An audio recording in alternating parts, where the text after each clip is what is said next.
Врач-пульмонолог Сергей Пурясев в беседе с радио «Спутник» назвал способы быстро вылечить кашель. Специалист отметил, что кашель– это реакция организма на инфекцию, которая может сохраняться даже после выздоровления. Он посоветовал принимать противовирусные и противомикробные средства.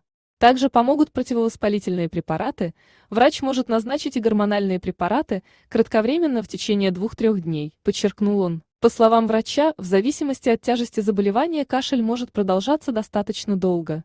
Чтобы он прошел быстрее, можно использовать дополнительные средства помимо необходимых лекарств. Пурясев отметил, что очень эффективен в борьбе с кашлем любой внутренний жир. Он порекомендовал применять барсучий, гусиный, собачий, медвежий и лисий жир. Легкие, помимо того, что снабжают нас кислородом, это печка нашего организма. Как только вы съели кусок сала или выпили жир, он начинает разогревать легкие, пояснил он. Также ускорить выздоровление могут горчичники, добавил он.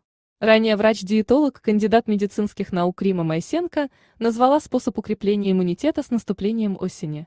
По ее словам, во время похолодания важно поддерживать свой организм, который становится особенно уязвим для инфекций, в чем хорошо поможет травяной чай каркаде.